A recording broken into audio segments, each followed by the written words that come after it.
ഗാസയിൽ ഇസ്രായേൽ നടത്തുന്ന ഈ യുദ്ധം കഴിഞ്ഞ ഒരു വർഷമായി നിർബാധം തുടരുകയാണ്. സംഘർഷം ഗാസയിൽ നിന്നും ലബനോനിലേക്കും ഇപ്പോൾ വ്യാപിച്ചിരിക്കുന്നു. ഹിസ്ബുള്ള, ഹൂത്തി തുടങ്ങിയ സംഘടനകളും ഇസ്രായേലുമായി നേരിട്ട് സംഘർഷത്തിലേക്ക് എത്തിയിരിക്കുന്നു. ഹിസ്ബുള്ളക്കെതിരെ ഇസ്രായേൽ നടത്തിയ പേജർ ആക്രമണവും ഹിസ്ബുള്ളയുടെ തലവൻ ഹസൻ നസ്രുള്ളയുടെ വധവും ഇറാൻ ഇസ്രായേലിലേക്ക് നടത്തിയ മിസൈൽ ആക്രമണവും പശ്ചിമേഷ്യയെ യുദ്ധഭീതിയിലേക്ക് എത്തിച്ചിട്ടുണ്ട്. പശ്ചിമേഷ്യയിലെ നിലവിലെ രാഷ്ട്രീയ സംഘർഷങ്ങളെക്കുറിച്ചും ഇസ്രായേലിന്റെ തുടരുന്ന അധിനിവേശത്തെക്കുറിച്ചും ഇന്ന് നമ്മോട് സംസാരിക്കുന്നത് പ്രൊഫസർ എ കെ രാമകൃഷ്ണനാണ്. പ്രൊഫസർ എ കെ രാമകൃഷ്ണൻ ന്യൂഡൽഹിയിലെ ജവഹർലാൽ നെഹ്റു സർവകലാശാലയിൽ സെന്റർ ഓഫ് വെസ്റ്റ് ഏഷ്യൻ സ്റ്റഡീസിന്റെ മുൻ ചെയർപേഴ്സണായി സേവനമനുഷ്ഠിച്ചിട്ടുണ്ട്. ടെഹ്റാനിലെ അലാമെ തബാതബായ് സർവകലാശാലയിലും അദ്ദേഹം വിസിറ്റിംഗ് ഫാക്കൽറ്റിയായി പ്രവർത്തിച്ചിരുന്നു. സ്വാഗതം പ്രൊഫസർ എ കെ രാമകൃഷ്ണൻ. കഴിഞ്ഞ ഒരു വർഷമായി ഇസ്രായേൽ ഗാസയിൽ നടത്തുന്ന യുദ്ധം ഇപ്പോഴും തുടരുകയാണ്.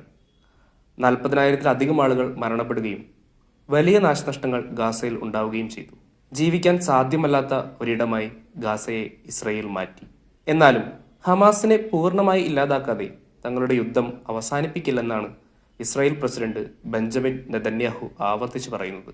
എന്നാൽ ഈ ലക്ഷ്യം പ്രായോഗികമായി നടപ്പിലാക്കാൻ സാധ്യമല്ലെന്ന ഒരു വാദവുമുണ്ട്. ഗാസയിലെ തുടരുന്ന ആക്രമണത്തിൽ പലസ്തീനികളുടെ വംശീയമായ ഉന്മൂലനം എന്നതിലപ്പുറം എന്ത് ലക്ഷ്യമാണ് ഇസ്രായേലിനുള്ളത്?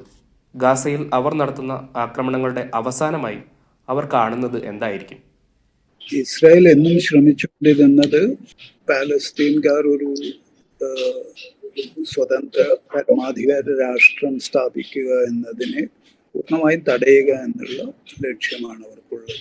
അതിന് ഏത് പാലസ്തീൻ ശക്തി, അത് പഴയ PLO ആണെങ്കിലും അതിലെ ഫത്ത നേതൃത്വമാണെങ്കിലും ഇപ്പോൾ ഹമാസ് ആണെങ്കിലും അതിനെയൊക്കെ കഴിയുന്നത്ര ക്ഷീണിപ്പിക്കുക, അവരുടെ രാഷ്ട്രീയ സൈനിക ശേഷിയെ ഇല്ലാതാക്കുക, അതിലൂടെ പാലസ്തീൻ രാഷ്ട്രം എന്ന സ്വപ്നത്തെ തന്നെ തുടച്ചു നീക്കുക എന്നുള്ളതാണ് ലക്ഷ്യം.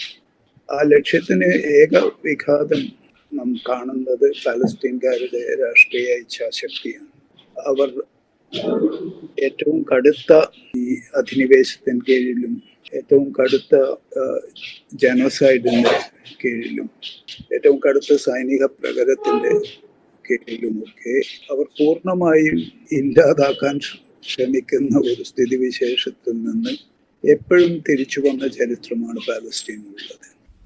ഇസ്രായേലിനെ സംബന്ധിച്ചിടത്തോളം ഗാസയിലെ അധിനിവേശം ഏത് രീതിയിലായിരിക്കും അവർക്ക് അവസാനിപ്പിക്കാൻ സാധിക്കുക എന്നത് കുറച്ചുകൂടി വ്യക്തമായി പറയാമോ? ഏറ്റവും റാഷണൽ ആയിട്ടുള്ള ഒരു കാൽക്കുലേഷന്റെ രീതിയിലല്ല ഇസ്രായേലി ഗവൺമെന്റ് പോകുന്നത്. ബെഞ്ചമിൻ നെതന്യാഹുവിനെ പോലുള്ള തീവ്ര വലതുപക്ഷ നേതൃത്വം ഇസ്രായേലികളെ സംബന്ധിച്ചിടത്തോളം ഒട്ടും ഒരു ലോജിക്കലായിട്ട് പ്രവർത്തിക്കുന്ന ഗവൺമെന്റ് ആയിട്ട് അവർക്ക് തന്നെ തോന്നുന്നില്ല. നെതന്യാഹുവിനെ സംബന്ധിച്ചിടത്തോളം നിലനിൽപ്പിന്റെ പ്രശ്നം കൂടി. പ്രധാനമന്ത്രി പദം പോയി കഴിഞ്ഞാൽ ജയിലിലകപ്പെടുന്ന സ്ഥിതിയിലാണ് അദ്ദേഹം. ഇസ്രായേലി രാഷ്ട്രീയം തന്നെ വളരെ നാളുകളായി, 1-2 ദശകങ്ങളായി, അതിലും കൂടുതലായി വലതുപക്ഷ രാഷ്ട്രീയത്തിന്റെ പിടിയിലാണ്. വലിയ എതിർപ്പ് രാഷ്ട്രീയ തലത്തിൽ നേരിടാൻ സാധ്യതയില്ലാത്ത ഒരു സന്ദർഭം കൂടിയാണ്. അതുകൊണ്ട് തന്നെ ഇസ്രായേലിലെ ഏതെങ്കിലും വിധത്തിൽ നേരത്തെയൊക്കെ ഉണ്ടായിരുന്ന ഒരു പീസ് ക്യാമ്പൊന്നും ഇന്ന് നിലവിലില്ല എന്നുള്ളതാണ്. വ്യക്തികളും ബുദ്ധിജീവികളും അപൂർവം ചില രാഷ്ട്രീയ നേതൃത്വങ്ങളും ഒഴിച്ചു കഴിഞ്ഞാൽ പൊതുവിൽ ഈ തീവ്ര സയനിസ്റ്റ് നിലപാടുകളോട് ഓരം ചേർന്ന് നിൽക്കുന്ന ഒരു പൊതുസമൂഹവുമാണ് ഇന്ന് ഇസ്രായേലിലുള്ളത്. അതുകൊണ്ട് തന്നെ യുദ്ധം തുടരാനുള്ള സ്ഥിതിവിശേഷമാണ് നെതന്യാഹുവിന്റെ മുമ്പിൽ നാം കാണുന്നത്. അത് അദ്ദേഹത്തിനെ സംബന്ധിച്ചിടത്തോളം ഈ പ്രശ്നം പരിഹരിക്കുക എന്നുള്ളതിലുപരി കഴിയുന്നത്ര പൂർണ്ണനാശം സാധ്യമാവുമെങ്കിൽ പാലസ്തീനിയൻ ഫൈറ്റേഴ്സിന്റെ കാര്യത്തിലായാലും ഹമാസിന്റെ കാര്യത്തിലും ഇസ്ലാമിക് ജിഹാദിന്റെ കാര്യത്തിലും പ്രത്യേകിച്ചും ലെബനോണിൽ ഹെസ്ബുള്ളയുടെ കാര്യത്തിൽ യമനിലെ ഫൈറ്റേഴ്സിന്റെ കാര്യത്തിൽ ഇവരെയൊക്കെ ഏതെങ്കിലും വിധത്തിൽ തുടച്ചു നീക്കാൻ സാധിക്കുമെങ്കിൽ അത് ചെയ്യുക എന്നുള്ള രീതിയിലാണ് മുന്നോട്ട് പോകുന്നത്. അത് പൂർണ്ണമായി സാധ്യമല്ലെന്ന് നമുക്കറിയാം. പക്ഷെ അതാണ് ഇപ്പോൾ ശ്രമിച്ചുകൊണ്ടിരിക്കുന്നത്. ഇത് കഴിയുന്നത്ര തുടർന്നു പോകുന്നത് അത് അധികകാലം തുടരാൻ പറ്റില്ലെന്ന് പറയാം. പക്ഷെ തുടർന്നു കൊണ്ടുപോകുന്നതാണ് രാഷ്ട്രീയമായി നിലനിൽപ്പിന്റെ ഒരു അധികാര പദം നിലനിർത്തി കൊണ്ടുപോകുന്നതിന് ഇത് അത്യാവശ്യമാണെന്ന് നെതന്യാഹുവിന് അറിയാം. പക്ഷേ അത്തരം സൈനിക കാൽക്കുലേഷൻസ് പോലും ഈ നയരൂപീകരണത്തിൽ മുഖ്യമായിട്ടുള്ള പങ്ക് വഹിക്കുന്നില്ലെന്നാണ് നമുക്ക് കാണാൻ സാധിക്കുക. ഇസ്രയേലിൽ ഇറാൻ നടത്തിയ മിസൈൽ ആക്രമണങ്ങളും ആയത്തുള്ള ഖൊമേനിയുടെയും നെതന്യാഹുവിന്റെയും പ്രസ്താവനകളും ഇരു രാജ്യങ്ങളും വലിയ തിരിച്ചടികൾ പരസ്പരം നൽകുമെന്ന മുന്നറിയിപ്പാണ് തന്നിട്ടുള്ളത്. എന്നാൽ നേരിട്ടുള്ള ഒരു ആക്രമണത്തിന് ഇറാൻ തയ്യാറാകുമോ? ഇരു രാജ്യങ്ങളും നേരിട്ട് ആക്രമിക്കുന്ന ഒരു തുറന്ന യുദ്ധമായി ഇത് മാറാനുള്ള സാഹചര്യം നിലവിലുണ്ടോ? ഇറാനെ സംബന്ധിച്ചിടത്തോളം തുടർന്നു പോകുന്ന ഒരു സൈനിക സംഘർഷത്തിന് അവർ താല്പര്യപ്പെടുന്നില്ല എന്നുള്ളതാണ് മനസ്സിലാക്കാൻ കഴിയുക. പക്ഷെ അവരെ സംബന്ധിച്ചിടത്തോളം നമുക്കറിയാം, അവരുടെ നയതന്ത്ര കേന്ദ്രങ്ങൾ ആക്രമിക്കുക, ടെഹ്റാനിൽ തന്നെ പോയി ഇസ്മായിൽ ഹാനിയെ വധിക്കുക, ഇറാന്റെ അടുത്ത സുഹൃത്ത് സംഘടനയായിട്ടുള്ള ഹിസ്ബുള്ളയുടെ നേതാവിനെ വധിക്കുക, ഇത്തരമൊരു സാഹചര്യത്തിൽ ഒരു തിരിച്ചടി എന്നുള്ളത് പൊളിറ്റിക്കലി അനിവാര്യമായിട്ട് വരുന്ന ഒരു ഘട്ടത്തിലാണ് ഇസ്രായേലിലേക്കുള്ള ഈ മിസൈൽ ആക്രമണങ്ങൾ നമ്മൾ കാണേണ്ടത്. അത് തുടർച്ചയായിട്ടുള്ള ഒരു യുദ്ധത്തിനുള്ള താല്പര്യമല്ല, അതിലേക്ക് ഒരുപക്ഷെ ഇസ്രായേലിന്റെ തന്നെ റെസ്പോൺസിനനുസരിച്ച് അതിലേക്ക് വലിച്ചിഴക്കപ്പെട്ടാൽ അത് തുടരുക എന്നുള്ളതേ ഉള്ളൂ. ഇറാന്റെ തന്നെ ഇനീഷ്യേറ്റീവിൽ അങ്ങനെ ഒരു യുദ്ധം തുടരാനുള്ള സാധ്യത കുറവാണ്. പ്രത്യേകിച്ച് പെഷസ്കിയാനെ പോലുള്ള ഒരു പുതിയ പ്രസിഡന്റ് അധികാരത്തിൽ വന്ന് അദ്ദേഹം കുറച്ചൊക്കെ ഒരു ഇറാനിയൻ രാഷ്ട്രീയ ഭാഷയിൽ ഒരു മോഡറേറ്റർ. എന്നാൽ ഇതിൽ നിർണായകമായിട്ടുള്ള ഒരു നയരൂപീകരണത്തിൽ പ്രധാനപ്പെട്ട ഒരു വോയിസ് ഇപ്പോൾ സൂചിപ്പിച്ചതുപോലെ തന്നെ സുപ്രീം ലീഡറായിട്ടുള്ള അലി ഖമനൈക്കാണ്. അലി ഖമനൈ പെഷസ്കിയാന്റെ ഒരു നിലപാടിന് വിരുദ്ധമായി പോകാൻ ഉദ്ദേശിക്കുന്നില്ല. പക്ഷേ ഇസ്രായേൽ ഇത്രയധികം പ്രകോപനം സൃഷ്ടിച്ച നിലയ്ക്ക് റെസ്പോണ്ട് ചെയ്യാതിരുന്നാൽ അതൊരു കീഴടങ്ങലിന്റെ പ്രതീതിയാണ് ഉണ്ടാക്കുക എന്നുള്ളത് ആണ് ഇറാനെ അലട്ടുന്ന പ്രശ്നം. അതുകൂടാതെ ഇറാനെ സംബന്ധിച്ചിടത്തോളം പാലസ്തീൻ പ്രശ്നത്തിൽ Iran, Islamic republic of Iran, Iranian വിപ്ലവത്തിന് ശേഷം എടുത്ത നിലപാട് പാലസ്തീന് പൂർണ്ണമായും സപ്പോർട്ട് ചെയ്യുക എന്നുള്ള കാര്യമാണ്. ഹിസ്ബുള്ള തന്നെ ലെബനോണിൽ രൂപീകരിക്കപ്പെട്ടത് ഇറാനിയൻ റവല്യൂഷന്റെ തന്നെ പ്രത്യയശാസ്ത്രത്തിൽ അതിന്റെ ഊർജം ഉൾക്കൊണ്ടുകൊണ്ടാണ് എന്ന് നമുക്കറിയാം. അതുകൊണ്ട് ഇറാന് താല്പര്യമുണ്ട് ഈ കാര്യത്തിലൊക്കെ. നമുക്കറിയാം, ഇപ്പോഴേ ഇസ്രായേൽ തകൃതിയായി അറ്റാക്ക് ചെയ്തുകൊണ്ടിരിക്കുന്നത് ലെബനോണാണ് എന്ന് നമുക്കറിയാം. സദൺ ലെബനോൺ, പ്രത്യേകിച്ച് ഇസ്രായേലുമായിട്ട് അടുത്ത് കിടക്കുന്ന ഭാഗങ്ങളൊക്കെ തന്നെ അവിടെ വലിയ തോതിൽ പാലസ്തീനിയൻ അഭയാർത്ഥികൾ ജീവിക്കുന്നുണ്ട്. അവിടെ തന്നെയാണ് ഹെസ്ബുള്ളയുടെയും പ്രധാന പ്രവർത്തന കേന്ദ്രം. ഷിയ മുസ്ലിങ്ങൾ ഏറ്റവും തിങ്ങിപ്പാർക്കുന്ന ഇടവുമാണ് ദക്ഷിണ ലെബനോൺ. അത് ഗാസയുടെ തന്നെ ആക്രമണത്തിന്റെ തുടർച്ചയാണ്. ഇവിടുത്തെ പാലസ്തീനിയൻ റെഫ്യൂജീസിനെയും അതിന്റെ ഫൈറ്റേഴ്സിനെയും ഇല്ലാതാക്കുക എന്നുള്ളത്. അത് നേരത്തെയും ചെയ്തിട്ടുള്ളതാണ്. 1982 അങ്ങനെയുള്ള ലെബനീസ് ഇൻവേഷൻ ഇസ്രായേൽ നടത്തിയതിന് ശേഷമാണ് PLOയുടെ ശക്തി കേന്ദ്രമായിരുന്ന സദൺ ലെബനോണിൽ നിന്ന് അറാഫത്ത് അടക്കമുള്ള നേതൃത്വത്തെ അവിടുന്ന് മാറ്റുകയും ഉത്തരാഫ്രിക്കയിലേക്ക് പറഞ്ഞേക്കുകയും ഒക്കെ ചെയ്ത ചരിത്രവും നമ്മുടെ മുമ്പിലുണ്ട്. 2006 ഒരു ഇസ്രായേലി ആക്രമണത്തിന്റെ സമയത്താണ് ഹെസ്ബുള്ളയുടെ ഏറ്റവും വലിയ ചെറുത്തുനിൽപ്പ് ഉണ്ടായിരുന്നത്. ഇസ്രായേൽ ആദ്യമായി ഒരു സൈനിക പരാജയം ഏറ്റുവാങ്ങിയതും ഹെസ്ബുള്ളയുടെ കയ്യിൽ നിന്നാണ് ദക്ഷിണ ലെബനോണിൽ. ഇറാനെ സംബന്ധിച്ചിടത്തോളം ഹെസ്ബുള്ളയുടെ നേതൃത്വത്തെ ഇല്ലാതാക്കാനുള്ള ശ്രമം അതിൽ ഒരു പരിധിവരെ ഇസ്രായേൽ വിജയിച്ചിരിക്കുകയാണെന്ന് നമുക്കറിയാം. പക്ഷേ അത്തരം ശക്തികളുടെ നിലനിൽപ്പ് ഇറാനെ സംബന്ധിച്ചിടത്തോളം പ്രധാനമാണ്. 32 വർഷമായി ഹിസ്ബുള്ളയെ നയിക്കുന്ന കരിസ്മാറ്റിക് നേതൃത്വമായിരുന്നല്ലോ ഹസൻ നസ്രള്ളയുടേത്. എന്നാൽ ഹസൻ നസ്രള്ളയെ കഴിഞ്ഞ ദിവസം ഇസ്രായേൽ വധിച്ചു. ഈ വിഷയത്തിൽ ബെയ്റൂട്ടിലെ അമേരിക്കൻ യൂണിവേഴ്സിറ്റിയിലെ പ്രൊഫസറായ സാരി ഹനഫി പറയുന്നത്, നസ്രള്ള ഇല്ലാത്ത ഹിസ്ബുള്ള വളരെ ദുർബലമാണെന്നാണ്. യഥാർത്ഥത്തിൽ ഹിസ്ബുള്ളയുടെ ശേഷിയെ എങ്ങനെയാണ് നമുക്ക് മനസ്സിലാക്കാൻ സാധിക്കുക? ആക്സിസ് ഓഫ് റെസിസ്റ്റൻസിലെ പ്രധാന ശക്തികളിലൊന്നായ ഹിസ്ബുള്ളയെ ദുർബലമാക്കാൻ ഇസ്രായേലിന് കഴിഞ്ഞു എന്ന് ഇപ്പോൾ പറയാൻ സാധിക്കുമോ? അത് നസ്രള്ളയെ മാത്രമല്ല, അദ്ദേഹത്തിന്റെ സ്ഥാനം ഏറ്റെടുക്കാൻ സാധ്യതയുണ്ടായിരുന്ന നേതൃത്വത്തെയും ഒക്കെ ഇല്ലാതാക്കുകയാണ് ചെയ്തത്. ഇതിലൂടെ ഇസ്രായേൽ വിചാരിക്കുന്നത് യഥാർത്ഥത്തിൽ ഹിസ്ബുള്ളയുടെ പ്രഹരശേഷി നിർമ്മാർജ്ജനം ചെയ്യാൻ സാധിച്ചു എന്നാണ്. പക്ഷെ ലെബനോണിന്റെ ചരിത്രം അറിയുന്ന ആൾക്കാരെ സംബന്ധിച്ചിടത്തോളം പലപ്പോഴും നേരത്തെയൊക്കെ അമൽ മിലിഷ്യ ആയിട്ടും പ്രവർത്തിച്ചിരുന്നു, കമ്മ്യൂണിസ്റ്റ് പാർട്ടികളായിട്ട് പ്രവർത്തിച്ചിരുന്നു ഷിയ മുസ്ലിങ്ങളുടെ ഇടയിൽ. കാരണം ഏറ്റവും പാവപ്പെട്ട ലെബനോണിലെ ഏറ്റവും പാവപ്പെട്ട ജനത വസിക്കുന്ന സ്ഥലമാണ് ദക്ഷിണ ലെബനൻ. ഈ ഹിസ്ബുള്ള എന്ന് പറയുന്നത് ഒരു സംഘടന എന്നുള്ള നിലക്ക് മാത്രമല്ല, ലെബനീസ് ഗവൺമെന്റിലെ ഒരു പങ്കാളിയായിട്ടുള്ള രാഷ്ട്രീയ പാർട്ടി കൂടിയാണ്. ഒരു ശക്തമായിട്ടുള്ള രാഷ്ട്രീയ സൈന്യവും ലെബനീസ് ഗവൺമെന്റിന് കാര്യമായിട്ടില്ല. അതുകൊണ്ട് തന്നെയാണ് ഹിസ്ബുള്ള തന്നെയാണ് ഒരു ഫൈറ്റിംഗ് ഫോഴ്സ് ആയിട്ട് ലെബനോനെ സംബന്ധിച്ചിടത്തോളം ഉള്ളത്. ഒരു മാരോണൈറ്റ് ക്രിസ്ത്യൻ ആയിരിക്കണം ഇസ്രായേലിന്റെ പ്രസിഡന്റ് എന്നുള്ളതാണ്, ലെബനന്റെ പ്രസിഡന്റ് എന്നുള്ളതാണ് ലെബനീസ് നാഷണൽ ചാർട്ടർ പറയുന്നത്. അപ്പോൾ അങ്ങനെ ഒരു ക്രിസ്ത്യൻ പ്രസിഡന്റിന്റെ ഏറ്റവും ടോപ്പിലുള്ള അത്തരം ഒരു അധികാരത്തിന്റെ കീഴിൽ തന്നെ പ്രവർത്തിച്ചിട്ടുള്ള ചരിത്രമാണ് ഹിസ്ബുള്ളയ്ക്കും ഉള്ളത്. അപ്പൊ ലെബനനിലേക്ക് കെട്ടുപിടിഞ്ഞ് കിടക്കുന്ന അത് മാരോണൈറ്റ് ക്രിസ്ത്യൻസ് ആയാലും മറ്റ് ക്രിസ്ത്യൻ വിഭാഗങ്ങളായാലും സുന്നി മുസ്ലിങ്ങളായാലും ഷിയ മുസ്ലിങ്ങളായാലും ഇവയ്ക്കൊക്കെ പങ്കാളിത്തമുള്ള ഒരു ഭരണ പ്രക്രിയയാണ് അവിടെ പരമ്പരാഗതമായി നിലകൊണ്ടിരുന്നത്. അതിലൊരു പ്രധാന പങ്കാളിയുമാണ് ഹിസ്ബുള്ള. അതുകൊണ്ട് പൂർണ്ണമായിട്ടുള്ള രാഷ്ട്രീയ നിഷ്കാസനം എന്നുള്ളത്, ഹിസ്ബുള്ളയെ ഇല്ലാതാക്കുക എന്നുള്ളത് അത്ര എളുപ്പം സാധ്യമല്ല. അത് വ്യക്തിപരമായിട്ടുള്ള നേതൃത്വത്തിന്റെ അഭാവം, സ്വാഭാവികമായിട്ടും ശക്തമായിട്ടുള്ള ഒരു നേതാവിനെയാണ് ഇപ്പോൾ നഷ്ടപ്പെട്ടിരിക്കുന്നത് ഹിസ്ബുള്ളയ്ക്ക്.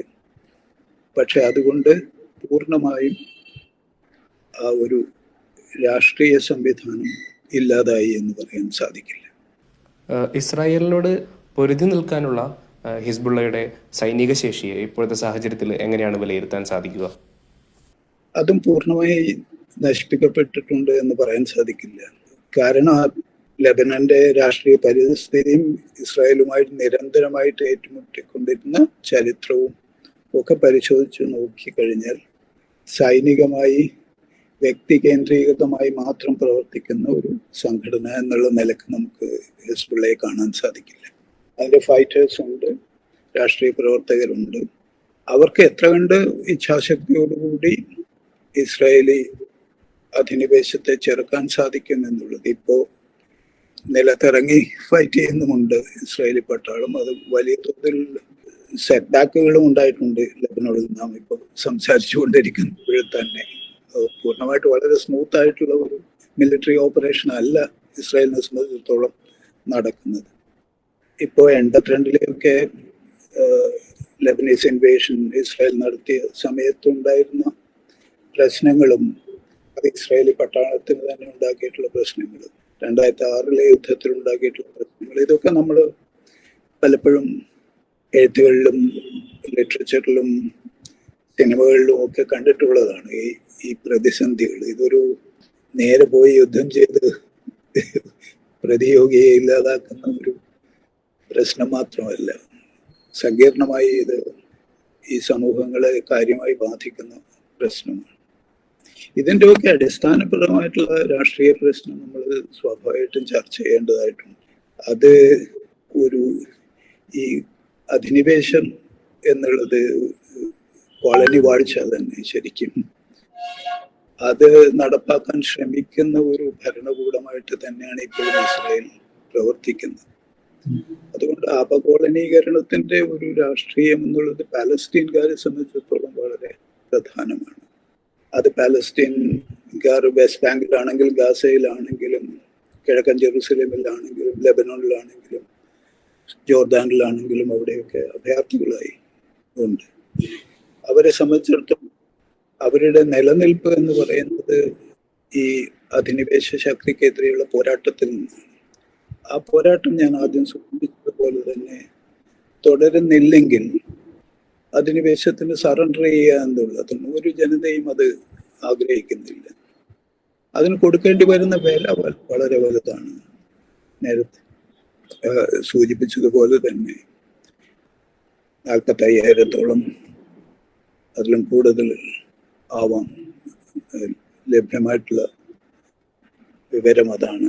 അത്രയും അധികം ആൾക്കാരെ അതിൽ തന്നെ ഭൂരിപക്ഷം കുട്ടികളും സ്ത്രീകളും ഒക്കെയാണ്. അവരെയൊക്കെ കൊന്നൊടുക്കിയിട്ടുള്ള ഒരു സ്ഥിതിയാണ്. വെസ്റ്റ് ബാങ്കിലും അധിനിവേശ ശക്തമായിട്ട് തന്നെ തുടരുകയാണ്.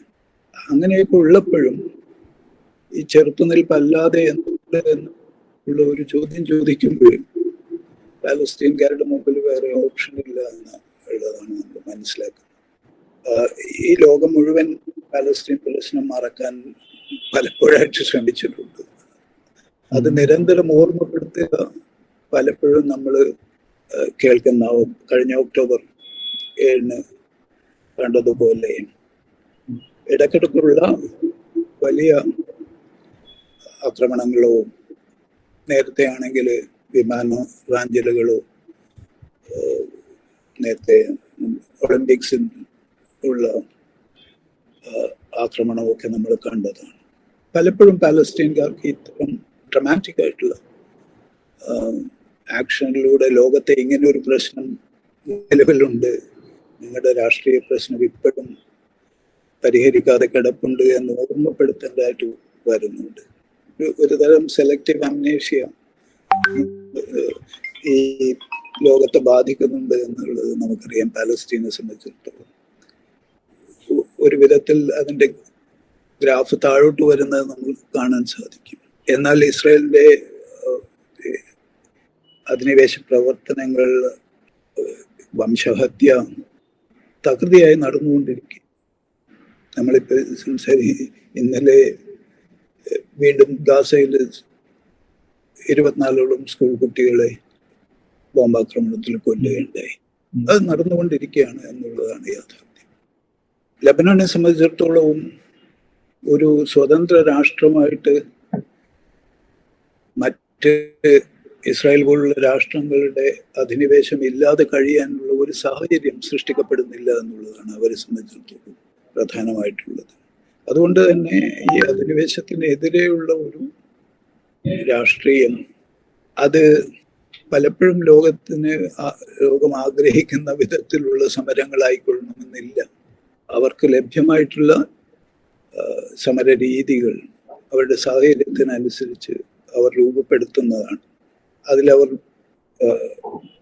വിജയമോ പരാജയമോ എന്നുള്ള ഒരു പ്രശ്നത്തിന് അപ്പുറത്ത് ഞാൻ നേരത്തെ സൂചിപ്പിച്ചതുപോലെ അത് അല്ലെങ്കിൽ നിലനിൽപ്പില്ല എന്നുള്ള ഒരു കാര്യത്തിലാണ് അവർ മുങ്ങുന്നത്. ഇറാൻ വെസ്റ്റ് ഏഷ്യയിലെ ഒരു പ്രബല ശക്തിയായി മാറുന്നത് മറ്റ് മിഡിൽ ഈസ്റ്റേൺ രാജ്യങ്ങൾ ഇഷ്ടപ്പെടുന്നില്ല എന്ന് കാണാം. എന്നാൽ ഇസ്രയേൽ ചോദ്യം ചെയ്യപ്പെടാനാകാത്ത ശക്തിയായി ആ പ്രദേശത്ത് മാറുന്നതും അറബ് രാഷ്ട്രങ്ങൾ ആഗ്രഹിക്കുന്നില്ല. പലസ്തീൻ എന്ന സ്വതന്ത്ര രാജ്യമുണ്ടാകുക എന്നതിനോട് ഇപ്പോഴും അറബ് രാജ്യങ്ങൾക്ക് ഐക്യവുമുണ്ട്. വെസ്റ്റ് ഏഷ്യയിലെ രാജ്യാന്തര ബന്ധങ്ങളിൽ ഇപ്പോഴത്തെ പ്രശ്നങ്ങൾ എന്തെങ്കിലും ചലനങ്ങൾ ഉണ്ടാക്കുമോ?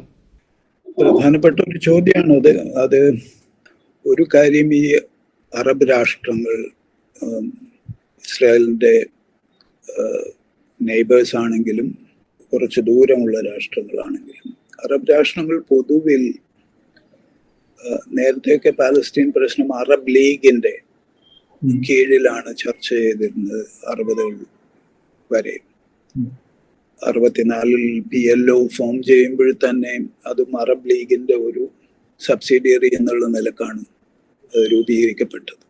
പക്ഷേ 1967 അറബ് ഇസ്രായേൽ യുദ്ധത്തിന് ശേഷം പാലസ്തീൻകാർ ഒരു കാര്യം വളരെ വ്യക്തമായി മനസ്സിലാക്കിയിരുന്നു. അത് ഈ അറബ് രാഷ്ട്രീയ നേതൃത്വങ്ങളെ വിശ്വസിച്ചു കഴിഞ്ഞാൽ അവർക്ക് അവരുടെ തന്നെ ടെറിട്ടറി ഡിഫെൻഡ് ചെയ്യാൻ സാധിക്കുന്നില്ല, പിന്നെ പാലസ്തീനെ വിമോചിപ്പിക്കാൻ സാധിക്കുക. അതുകൊണ്ട് തന്നെ ഇപ്പോൾ 60കളുടെ അവസാനം തൊട്ട് ഇങ്ങോട്ട് പാലസ്തീൻകാർ എടുക്കുന്ന നിലപാട് അവരുടെ സമരം അവർ തന്നെ ചെയ്യേണ്ടതായിട്ടുണ്ട് എന്നുള്ളതാണ്. അറബ് രാഷ്ട്രീയ നേതൃത്വങ്ങളോട് അത്തരത്തിലുള്ള വിയോജിപ്പ് അന്ന് തൊട്ടേ ഉള്ളതാണ്, ഇപ്പോഴുള്ളത്. അറബ് ജനത പൊതുവിൽ പാലസ്തീൻ അനുകൂല നിലപാടാണ്.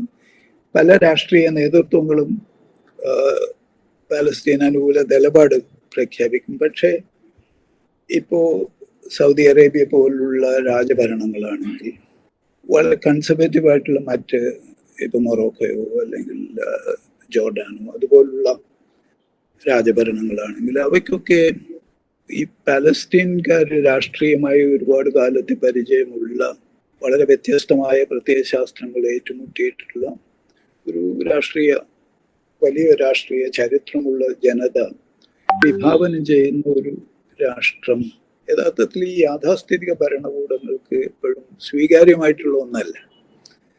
അതുകൊണ്ട് സാമ്പത്തികമായി സഹായം ചെയ്യുമെങ്കിലും അന്താരാഷ്ട്ര ഫോറങ്ങളിൽ പോയി സംസാരിക്കുമെങ്കിലും യഥാർത്ഥത്തിൽ ഒരു സ്വതന്ത്ര പാലസ്തീൻ രാഷ്ട്രം എന്നുള്ളതിന് ഉള്ളിൻ്റെ ഉള്ളിൽ അത്ര താല്പര്യമുള്ള ആൾക്കാരല്ല അറബ് നേതൃത്വങ്ങൾ പലതും. ഇറാനിയൻ വിപ്ലവത്തിന് ശേഷം ഒരുപക്ഷെ ഈ ഒരു സാഹചര്യത്തെ മുന്നിൽ കണ്ടുകൊണ്ട് തന്നെയാണ് ഇറാൻ മനസ്സിലാക്കുന്നത് ഇറാന് ഇതിലൊരു ഈ പാലസ്തീൻ അനുകൂല നിലപാടെടുക്കുന്നതിൽ ഈ പ്രദേശത്തെ കുറച്ചുകൂടി റാഡിക്കലായിട്ടുള്ള ഫോഴ്സസിനെ സഹായിക്കുന്നതിൽ ഒക്കെ ഒരു സാധ്യത നിലവിലുണ്ട് എന്നുള്ളത്. ഇറാനിയൻ വിപ്ലവത്തിന്റെ പ്രത്യയശാസ്ത്രപരമായിട്ടുള്ള അടിത്തറയും അതിനുണ്ട്, അതേസമയത്ത് തന്നെ ഈ രാഷ്ട്രീയ സാഹചര്യവും ഉണ്ട്. അങ്ങനെയാണ് ഇറാൻ ഒരു മുഖ്യമായിട്ടുള്ള പ്ലെയർ ആയിട്ട് ഇതിലേക്ക് കടന്നു വരുന്നത്. അപ്പോ യഥാർത്ഥത്തിൽ ഇറാനും സൗദി അറേബ്യയും ഒക്കെ ആയിട്ടുള്ള നിങ്ങൾക്കറിയാം ചൈനയുടെ ആഭിമുഖ്യത്തിൽ അവർ രണ്ടുപേരും അന്യോന്യം നിർത്തിവെക്കപ്പെട്ടിട്ടുള്ള ഡിപ്ലോമാറ്റിക് ഫെസിലിറ്റീസ് എംബസീസും ഒക്കെ തുറക്കാനും അംബാസിഡേഴ്സിനെ കൈമാറാനും ഒക്കെ തീരുമാനങ്ങൾ എടുക്കുകയും നടപ്പാക്കുകയും ഒക്കെ ചെയ്തുകൊണ്ടിരിക്കുന്ന ഒരു സ്ഥിതിവിശേഷമാണ്. ഈ ഒക്ടോബർ 7 കഴിഞ്ഞ വർഷത്തെ ഹമാസിന്റെ ആക്രമണം വന്നിരുന്നില്ലെങ്കിൽ സൗദി അറേബ്യ മിക്കവാറും ഇസ്രായേലുമായി ബന്ധം സ്ഥാപിക്കാൻ അത് കുറേയൊക്കെ മുന്നോട്ട് പോയ ഒരു സ്ഥിതിവിശേഷത്തിലാണ് അത് സംഭവിച്ചതെന്ന് നമുക്കറിയാം. അതുകൊണ്ട് തന്നെ ഈ അറബ് രാജഭരണങ്ങളും മറ്റ് അനേക വിധത്തിലുള്ള അറബ് നേതൃത്വങ്ങളും വ്യത്യസ്തമായിട്ടുള്ള രാജ്യങ്ങളിലുള്ളവ അവ യഥാർത്ഥത്തിൽ പൂർണ്ണമായും പാലസ്തീൻ രാഷ്ട്രത്തിന് വേണ്ടി നിലകൊള്ളുന്നു എന്നാണ് വിചാരിക്കാൻ സാധിക്കുകയില്ല.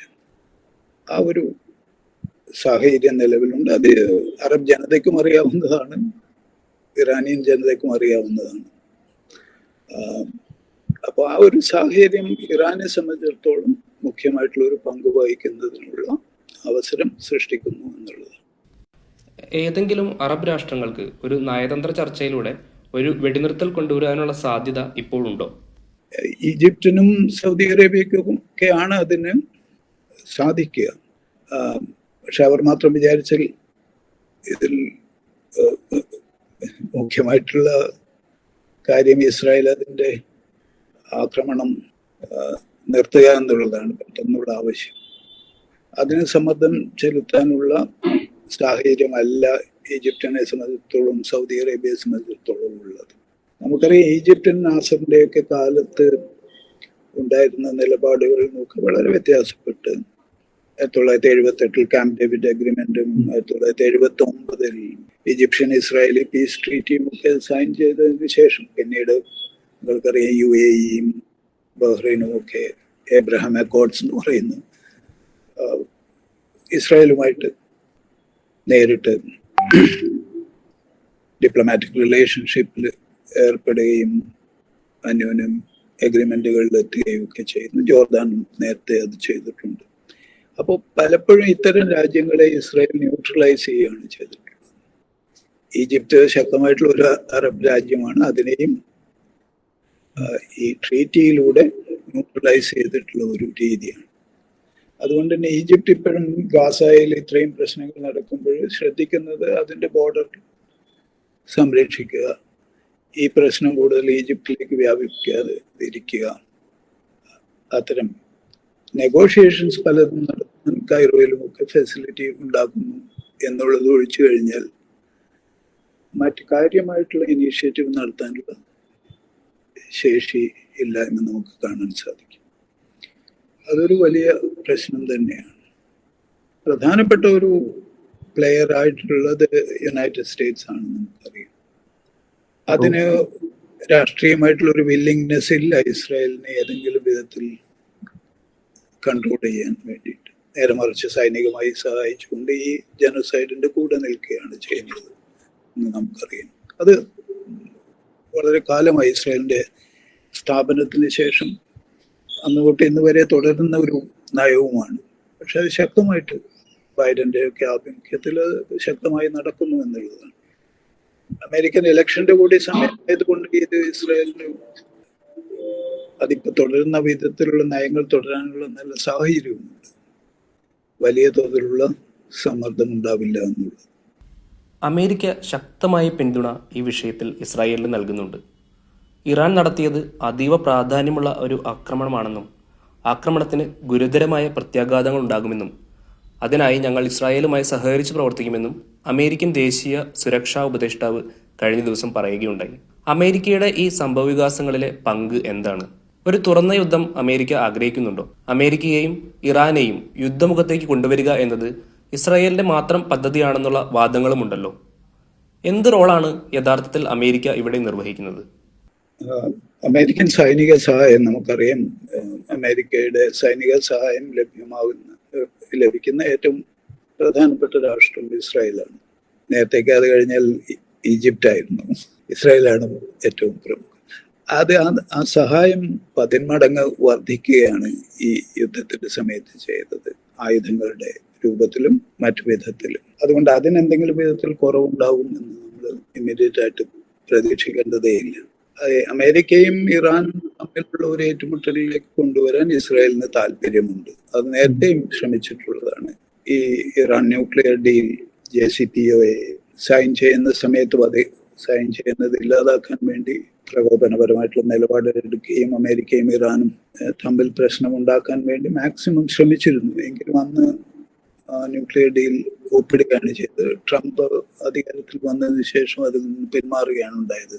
അമേരിക്കയുമായിട്ടുള്ള ഒരു ഏറ്റുമുട്ടൽ സൈനികമല്ലെങ്കിലും രാഷ്ട്രീയമായിട്ടുള്ള ഏറ്റുമുട്ടൽ ഇറാനിയൻ വിപ്ലവത്തിന്റെ കാലം തൊട്ടേ ഉള്ള ഒന്നാണ്. അതേസമയത്ത് ഇറാനിയൻ ജനത അത്തരമൊരു ഏറ്റുമുട്ടൽ ആഗ്രഹിച്ചിരുന്നില്ല. ഇറാനിയൻ വിപ്ലവത്തിൽ അത് പ്രധാനമായിരുന്നത് ഇറാനിലെ ഷായുടെ ഏറ്റവും പ്രധാനപ്പെട്ട സപ്പോർട്ടറായിരുന്നു അമേരിക്ക. ഇറാനിലെ എല്ലാ മനുഷ്യാവകാശ ധ്വംസനങ്ങൾക്കും കൂട്ടുനിൽക്കുകയാണ് ചെയ്തത്. അത് ഡോക്ടർ മുഹമ്മദ് മൊസാദിഖിന്റെ ഗവൺമെന്റ് 1953 അതിനെതിരെ ഒരു ഡോക്ടർ മൊസാദിഖിനെ അധികാരത്തിൽ നിന്ന് മാറ്റുകയും ഇറാനിയൻ ജനതയുടെ അഭിലാഷം പ്രതിനിധീകരിച്ചിരുന്ന ഗവൺമെന്റുകളെ മാറ്റാൻ നേരിട്ട് അമേരിക്ക ഇടപെടുന്നതുമൊക്കെയാണ് നമ്മൾ കണ്ടിട്ടുള്ളത്. അപ്പൊ 50-കൾ തൊട്ട് തുടരും ഒരു അവിശ്വാസം അമേരിക്കയുമായി ഇറാനിയൻ ജനതയ്ക്കുണ്ട്. അത് അത്തരം ബന്ധങ്ങൾ നന്നാക്കാനുള്ള ശ്രമം എപ്പോഴും വിഘാതമായി നിന്നത് ഇസ്രായേലിന്റെ നിലപാടുകളാണ് എന്നുള്ളത് നമുക്കറിയാം. അതിനുശേഷം ഇന്ന് വരെ ഒരു അമേരിക്കയുമായി ഏതെങ്കിലും വിധത്തിൽ കാര്യമായിട്ടുള്ള ബന്ധം സ്ഥാപിക്കാൻ ഇറാന് സാധിച്ചിട്ടില്ല എന്നുള്ളത്. അമേരിക്കയും അത് പൂർണ്ണമായി ആഗ്രഹിക്കുന്നില്ല. ഈ ന്യൂക്ലിയർ എഗ്രിമെന്റിന്റെ കാര്യം ഒഴിച്ച് അതിൽ തന്നെ അവർ പിന്മാറുകയാണ് ചെയ്തതെന്ന് ഞാൻ സൂചിപ്പിച്ചു. അപ്പൊ അമേരിക്കയെ സംബന്ധിച്ചിടത്തോളം ഇറാനെ ഒരു ശത്രു രാജ്യം എന്നുള്ള നിലക്ക് തന്നെയാണ് കാണുന്നത്. അതുകൊണ്ട് തന്നെ അത്തരം ഇറാനെതിരെയുള്ള നിലപാടുകൾക്കുള്ള സഹായം അമേരിക്ക നിശ്ചയമായും ചെയ്യുകയും ചെയ്യും. ഇസ്രായേലിന് അത്തരം സഹായം ലഭ്യമാകും. പക്ഷെ നേരിട്ട് അമേരിക്ക ഇതിൽ ഇടപെടുന്നത് സൂക്ഷിച്ചായിരിക്കുമെന്ന്. കാരണം ഇറാനിൽ അമേരിക്കക്കുള്ള അനുഭവം പാഠം പഠിച്ചിട്ടുള്ളതാണ്. ഇസ്രായേൽ ഗാസയിലും ലബനനിലും വെസ്റ്റ് ബാങ്കിലുമെല്ലാം അധിനിവേശം തുടരുകയാണ്. ഇസ്രായേൽ എന്ന രാജ്യം മറ്റു രാജ്യങ്ങൾക്കൊന്നും ചോദ്യം ചെയ്യാനാവാത്ത വിധം ശക്തമാകുകയാണോ? അമേരിക്ക ഇത്ര രൂക്ഷമായ സംഘടനം പശ്ചിമേഷ്യയിൽ ആഗ്രഹിക്കുന്നില്ല എന്ന് പറയുമ്പോൾ അമേരിക്കയ്ക്കും നിയന്ത്രിക്കാൻ സാധിക്കാത്ത ശക്തിയായിട്ട് ഇസ്രായേൽ മാറുന്നു എന്നാണോ നമുക്ക് കരുതാൻ സാധിക്കുക? കുറേയൊക്കെ ആ ഒരു സാഹചര്യം ലഭ്യമാണ് ഇസ്രായേലിനെ സംബന്ധിച്ചിടത്തോളം. അതകത്തെ ലീഡർഷിപ്പിന്റെ കാര്യം ഞാൻ നേരത്തെ സൂചിപ്പിച്ചു. അമേരിക്കയുടെ തന്നെ പരമ്പരാഗത നിലപാടുകളും ഇപ്പൊ ഇലക്ഷന്റെ സമയത്തുള്ള പ്രത്യേകമായി വളരെ സ്ട്രോങ് ആയിട്ടുള്ള എന്തെങ്കിലും ഡിസിഷൻ വരുന്ന ഒരു സന്ദർഭവുമല്ല എന്ന് നമുക്കറിയാം. പക്ഷെ സ്ട്രോങ് ആയിട്ടുള്ള ഒരു ഡിസിഷൻ എപ്പോഴും ഇസ്രായേൽ അനുകൂലമായിട്ടുള്ള ഡിസിഷൻ ആയിരിക്കുമെന്ന് നമുക്കറിയാം. അമേരിക്കയെ സംബന്ധിച്ചിടത്തോളം വലിയ സമ്മർദ്ദം അമേരിക്കയുടെ മേലെ ഉണ്ടാവേണ്ടിയിരിക്കുന്നു എന്നുള്ളതാണ്. അമേരിക്കയിലെ വിദ്യാർത്ഥി പ്രക്ഷോഭവും ഒക്കെ കുറെയൊക്കെ അമേരിക്കൻ രാഷ്ട്രീയത്തിൽ ചലനങ്ങൾ ഉണ്ടാക്കിയിട്ടുണ്ട്. ഇപ്പൊ തന്നെ അറബ് അമേരിക്കൻസിന്റെയൊക്കെ വോട്ട് കിട്ടാൻ കമല ഹാരിസ് ഒക്കെ പാടുപെടുകയാണ് ചെയ്യുന്നത്. പരമ്പരാഗതമായി ഡെമോക്രാറ്റുകൾക്ക് വോട്ട് ചെയ്തുകൊണ്ടിരുന്നവരാണ്. അമേരിക്കൻ യഹൂദരുടെ പുതിയ തലമുറ വലിയ തോതിൽ പാലസ്തീൻ അനുകൂല ജനതയായി മാറിയിട്ടുണ്ട് എന്നുള്ളത് നമുക്കറിയാം. കുറെ കൂടെ ലോങ് ടേമിലേക്കുള്ള മാറ്റങ്ങൾ വരുന്നുണ്ട്. പക്ഷെ അതിൻ്റെയൊക്കെ രാഷ്ട്രീയമായിട്ടുള്ള ഇമ്പാക്ട് ഗവൺമെന്റിന്റെ നയത്തെ മാറ്റുന്ന വിധത്തിലേക്ക് ഒന്നും എത്തിയിട്ടില്ല എന്നുള്ളതും പ്രധാനമാണ്. ഇലക്ഷന്റെ സമയത്തൊക്കെ ഒരു ഇഷ്യൂ ആവുന്നു എന്നുള്ള ഒരു സ്ഥിതിവിശേഷമാണ്. അതുകൊണ്ട് അമേരിക്കയുടെ മേലെയും വലിയ തോതിലുള്ള പ്രഷർ ചെലുത്താൻ ഇന്റർനാഷണൽ കമ്മ്യൂണിറ്റിക്കും സാധിച്ചിട്ടില്ല.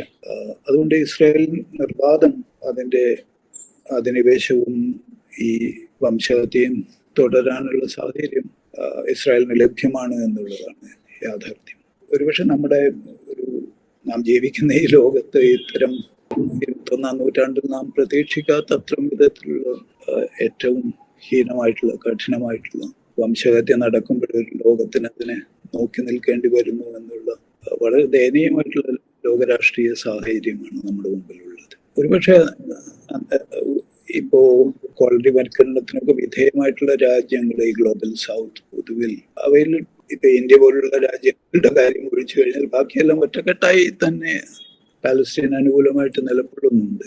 സൗത്ത് ആഫ്രിക്കയൊക്കെ അതിലൊരു മോറൽ ലീഡർഷിപ്പും രാഷ്ട്രീയമായിട്ടുള്ള ലീഡർഷിപ്പും ലീഗലായിട്ടുള്ള ലീഡർഷിപ്പും ഒക്കെ നൽകാൻ ശ്രമിക്കുന്നുണ്ട് നമുക്കറിയാം. യൂറോപ്പിന്റെയൊക്കെ സ്ഥിതിയാണ് അപൂർവം ചില രാജ്യങ്ങൾ ഒഴിച്ച് ഈ അമേരിക്കൻ നയത്തെ പിൻപറ്റുന്ന വിധത്തിലുള്ള നിലപാടുകളും ഇതിൽ പ്രധാനമായിട്ടുള്ള ഒന്നാണ്. കുറെ കൂടി അത്തരം രാജ്യം കൂടി ഇത്തരം ജനകീയമായിട്ടുള്ള സമ്മർദ്ദം ഉണ്ടാവേണ്ടത് അത്യാവശ്യമാണ്. അവിടെയൊക്കെ യഥാർത്ഥ പാലസ്തീൻ അനുകൂല പ്രകടനങ്ങൾ നിരോധിക്കുകയും അവരുടെ തന്നെ ഫ്രീഡം ഓഫ് എക്സ്പ്രഷൻ പോലും തച്ചുടക്കുന്ന രീതിയിലേക്ക് യൂറോപ്യൻ യൂണിയൻ രാഷ്ട്രങ്ങൾ പോലും പോകുന്ന ഒരു വിധത്തിൽ ഇസ്രായേൽ അനുകൂലമായി പോകുന്ന സമയം കൂടിയാണ്. ഇപ്പൊ ലോകരാഷ്ട്രീയത്തിൽ വേറൊരു വിധത്തിലുള്ള കാഴ്ചപ്പാട് ആവശ്യമായിട്ട് തന്നെ വരികയാണ് ചെയ്യുന്നത്. ഏതെങ്കിലും വിധത്തിൽ കുറെ കൂടി മൾട്ടിപോളാറായിട്ടുള്ള ഒരു ലോക രാഷ്ട്രീയ ഘടനയൊക്കെ നമ്മൾ വിചാരിക്കുന്നുണ്ടെങ്കിലും ഇത്തരം പൊളാരിറ്റിയിൽ തന്നെ ഇപ്പോൾ റഷ്യ ആണെങ്കിലും ചൈനയാണെങ്കിലും അവരൊക്കെ ഇസ്രായേലി ഗവൺമെന്റുമായിട്ട് അവരുടെ നയങ്ങൾ വളരെ കെട്ടുപിണഞ്ഞു കിടക്കുകയാണ്. റഷ്യയെ സംബന്ധിച്ചിടത്തോളം റഷ്യയിൽ നിന്ന് വന്നിട്ടുള്ള, പ്രത്യേകിച്ച് സോവിയറ്റ് യൂണിയന്റെ പതനത്തിന് ശേഷം വന്നിട്ടുള്ള ധാരാളം യഹൂദരാണ് വെസ്റ്റ് ബാങ്കിലും ഒക്കെ പുതിയ സെറ്റിൽമെന്റ് സ്ഥാപിക്കുകയും അവരുടെ ഇസ്രായേലി അധിനിവേശം കൂടുതൽ വിപുലമാക്കുകയും ഒക്കെ ചെയ്യുന്നത്. അപ്പൊ നാം വിചാരിക്കുന്ന ലോകരാഷ്ട്രീയത്തിനെതിരെ നിലകൊള്ളേണ്ട രാജ്യങ്ങൾക്കടക്കം ഇസ്രായേലി രാഷ്ട്രീയവുമായിട്ട് കെട്ടുപിണഞ്ഞു കിടക്കുന്ന താല്പര്യങ്ങളുണ്ട് എന്നുള്ളതാണ്. കുറെ കൂടി ചരിത്രപരമായി കൊളോണിയൽ വിരുദ്ധ നിലപാട് എടുത്ത രാജ്യങ്ങൾ കുറച്ചുകൂടി ശക്തമായിട്ട് തന്നെ ഇത്തരം രാഷ്ട്രീയം മുന്നോട്ട് വെക്കുന്നതിന് വേണ്ടത്ര ശ്രദ്ധ കൊടുക്കേണ്ടുന്ന ഒരു കാലം കൂടിയാണ്. ഇവിടെയാണ് നമുക്ക് വളരെ ലജ്ജാവഹമായിട്ടുള്ള രീതിയിൽ ഒരു നമ്മുടെയൊക്കെ രാഷ്ട്രീയ നേതൃത്വത്തിൽ ഇന്നുണ്ടാവുന്നത് നമ്മുടെ ചരിത്രത്തെ മുഴുവൻ തന്നെ നിഷേധിക്കുന്ന വിധത്തിലുള്ള നിലപാടുകളാണ് എന്നുള്ളതും വളരെ പരിതാപകരമായിട്ടുള്ള സ്ഥിതിവിശേഷം. മാഷ് സൂചിപ്പിച്ചതുപോലെ നമ്മൾ 21ാം നൂറ്റാണ്ടിൽ എത്തി നിൽക്കുമ്പോഴും ഹീനമായ വംശഹത്യയാണ് ഗാസയിൽ ഇസ്രായേൽ നടത്തുന്നത്. ഈ വംശഹത്യയെ പ്രതിരോധിക്കുവാൻ ലോകരാഷ്ട്രങ്ങൾക്കൊന്നും തന്നെ സാധിക്കുന്നുമില്ല. നമ്മൾ സംസാരിച്ചുകൊണ്ടിരിക്കുമ്പോഴും ഈ വംശഹത്യ തുടരുന്നു. അതുപോലെ തന്നെ പലസ്തീൻ ജനതയുടെ പ്രതിരോധവും തുടർന്നുകൊണ്ടിരിക്കുന്നു. പശ്ചിമേഷ്യയിലെ ഇപ്പോഴത്തെ സംഘർഷങ്ങളിൽ കൃത്യമായ വിശകലനമാണ് പ്രൊഫസർ എ കെ രാമകൃഷ്ണൻ നമുക്ക് നൽകിയത്. നന്ദി പ്രൊഫസർ എ കെ രാമകൃഷ്ണൻ.